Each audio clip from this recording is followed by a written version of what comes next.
मैं रानी हूँ, 40 साल की होने पर भी अकेली हूँ और शादी के बारे में नहीं सोचा। मैं अपनी बूढ़ी माँ के साथ रहती हूँ। मेरा एक भाई और दो बहनें शादीशुदा है और वो अलग रहते हैं। मेरे 40 आकार के संतरे हैं और मेरी कुंवारी जलेबी जिसमें एक लाल छेद है पर मुझे गर्व है। मेरे पिता की काफी पहले मौत हो गई थी, तब से मैं ही माँ की देखभाल कर रही हूँ। मेरी बड़ी बहन विधवा है, इसलिए माँ को अक्सर उसके पास जाना पड़ता है। मैं बाल मंदिर विद्यालय में अध्यापिका हूँ। नजदीकी रिश्तों में मेरे एक मौसी मौसा और उनके दो बच्चे हैं। मेरी मौसी अपने परिवार के साथ खुश है।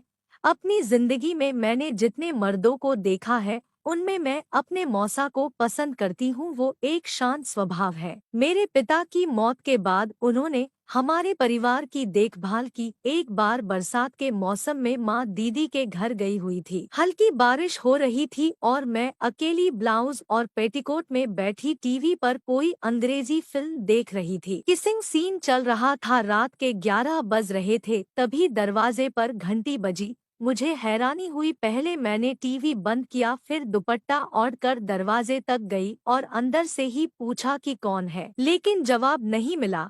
मैंने धीरे से दरवाजा खोला तो मौसाजी को देखा। वो बोले, हेलो रानी, कैसी हो? तुम्हारी माँ कहाँ है? मैंने कहा, अंदर तो आइए। मौसाजी अंदर आए। ओ, क्या मम्मी नहीं है? मैंने कहा, दीदी के वहाँ गई है। तो मैं चलता हूँ। मैंने कहा, क्या यह घर नहीं है? उन्होंने कहा, तुम कहती हो तो रुक जाऊंगा। बारिश भी बढ़ गई थी। हम दोनों भीतर आए। मैंने पानी दिया, तब उनकी नज़र मेरी नज़र से टकराई। मैं भूल चुकी थी कि मैंने अंडरवियर नहीं पहना है। उनकी नज़र पानी पीते पीते मेरी जलेबी पर गई। मैंने अपने को संभाला, लेकिन बातें करते करते उन्होंने कहा, सच कहो रानी, तेरी जलेबी बहुत बड़ी है। और उन्होंने मेरा हाथ पकड़कर अपनी ओर खींचने लगे। अगले ही पल में मुझे अपनी बाहों में भर दिया। मैं चिल्ला उठी और कहने लगी, मुझे छोड़ दो, लेकिन वो नहीं माने और मुझे चूमने लगे। मैं ऐतराज करती रही पर मेरी नहीं चली। मैं कुछ भी कर न सकी। वो जी भर के चूमने लगे, फिर धीरे दुपट्टा खींचकर अलग कर दिया। एक बार मैंने धक्का मारा तो मैं बाहों में से निकल गई, लेकिन तुरंत मुझे फिर से कस कर दबाया। फिर पीछे जाकर मेरी गर्दन गाल कंधे को सहलाने लगे। करीब 5 मिनट तक यह खेल चलता रहा पर मैं अलग न हो सकी। पर मौका मिला तो जोर से धक्का मारा, लेकिन ये क्या, जैसे मैं दूर गई कि मेरा ब्लाउज फाड़ दिया और संतरे कैद में से मुक्त होकर पहली बार किसी मर्द के सामने उछल कर हो गई। हाय रे,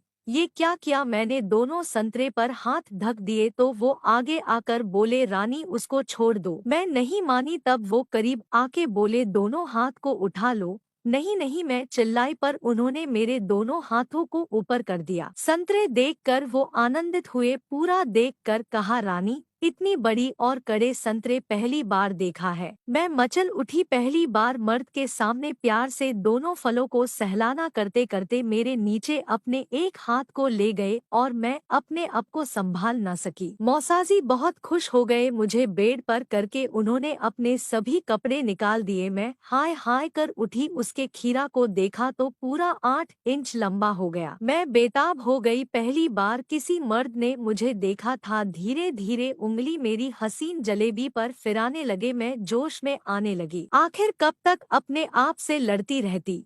हमारा मिलन हुआ। वो मेरे ऊपर थे। बाहर बारिश तेज बरस रही थी और मैंने अपनी सुहागरात 3 बार मनाई।